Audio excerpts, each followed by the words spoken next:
నమస్తే. తెలుగువారి మనస్సాక్షి సాక్షి న్యూస్కి స్వాగతం. నా పేరు స్వప్న. మంచి పాట మంచి గాయని పాడితే ఆ పాట బాగుంటుంది అన్న విషయం అందరికీ తెలుసు. కానీ ఒక అద్భుతమైన గాయనికి ఒక అద్భుతమైన పాట రావడం అనేది వాళ్ళ అదృష్టం మాత్రమే కాదు, శ్రోతల అదృష్టం కూడా. అక్షరాల అలాగే జరిగింది గాయని సునీత విషయంలో. కొంత గ్యాప్ తర్వాత మహానటి సినిమా కోసం తను పాడిన పాట శ్రోతల మనసుల్లోకి చొచ్చుకుపోయింది. ఆ పాట ఏమిటి, పాట వెనకుండే కథ ఏమిటి, మహానటిపై ఆవిడ అభిప్రాయాలు ఏమిటో తెలుసుకుందాం ఇవాల్టి ప్రత్యేక చిట్ చాట్లో. సునీత, స్వాగతం సాక్షి స్టూడియోస్కి. Thank you so much. మా కింద 1వ ఫ్లోర్ నుంచి 12వ ఫ్లోర్ వరకు అందరం 1000 కళ్ళతో 1000 చెవులతో ఎదురు చూసాం మీరు వస్తారని. That's fantastic. ఎంత గొప్ప ఇంట్రొడక్షన్ అది. మంచి గాయనికి అద్భుతమైన గాయనికి ఉన్న తేడా అనేది మన సీనియర్స్ని వాళ్ళని చూస్తే తెలిసింది, కానీ మీరు అలా సంబోధించడం అనేది నాకు కొంచెం భయంగా అనిపించింది. బట్ మామూలు పాటకి, అంటే ఒక మామూలు పాట అద్భుతమైన పాటలను చూసాము, అదే ఒక అద్భుతమైన పాట దొరికితే అది దాన్ని రీచే డిఫరెంట్ లెవెల్లో ఉంటుంది అనడానికి ఉదాహరణ ఈరోజు ఈ ఇంటర్వ్యూ. కానీ మీరు ఏ పరిస్థితుల్లో ఆ పాట పాడారో దానికి ఫస్ట్ ప్రత్యక్ష సాక్షిని నేను.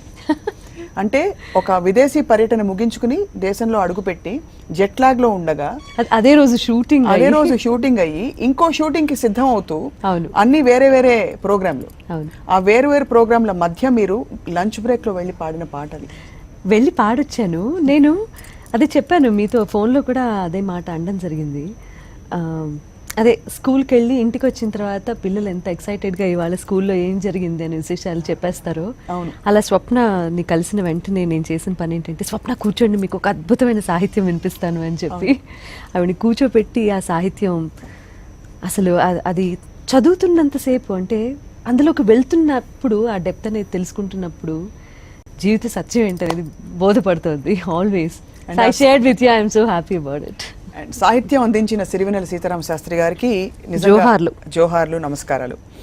అండ్ అంత అద్భుతంగా, అంత అటువంటి ఒక స్థాయిలో, అంటే శృతిపరంగా పాడడం, అఫ్ కోర్స్ క్వాలిటీ పరంగా కూడా మీ one of your best songs అని చెప్పే పాట చివరకు మిగిలేది. As a musician it's coming from you, it means a lot to me. ఎంత బాగా పాడారండి నిజంగా. అసలు ఎలా పాడారు చెప్పరా ఫస్ట్? అసలు మిక్కీజీ మేయర్ గారికి ఆయన ఫస్ట్ మూవీ పోతే పోని, ఆ టైంలో నేను వర్క్ చేశాను అనమాట. చాలా సంవత్సరాల గ్యాప్ తర్వాత బోల్ బేబీ బోల్కి గెస్ట్గా వచ్చారు ఆయనను డైరెక్టర్ గారు ఇద్దరు ఈ సినిమా ప్రమోషన్స్ మధ్యన ఆయన గెస్ట్గా రావటం జరిగింది.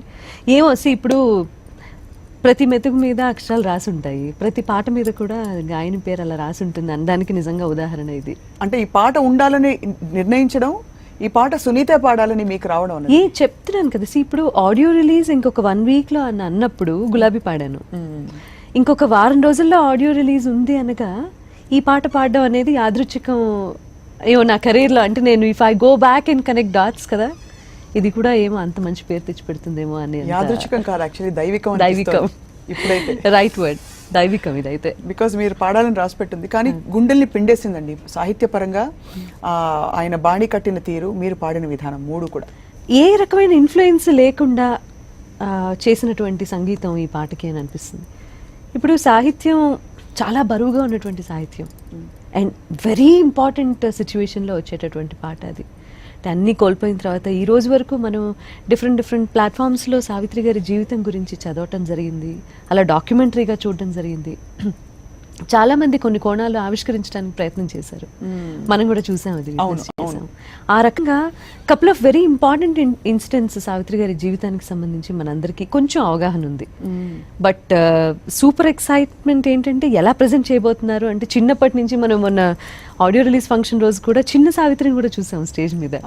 బుజ్జి సావిత్రి గారి దగ్గర నుంచి వాళ్ళు ఆడుకోవటం దగ్గర నుంచి లవ్ స్టోరీ, ఆ తర్వాత అన్నీ కోల్పోయిన తర్వాత ఏంటి, ఎలా ఫినిష్ చేయబోతున్నారు, ఇన్ని ఎక్సైట్మెంట్స్ మధ్యన ఈ పాట నాకు రావటం. అండ్ దట్టు ఆ హ్యాంగ్ ఓవర్లో నుంచే బయటకు వస్తారు జనాలు, అంటే నా పాటలో నుంచే బయటకు వస్తారు.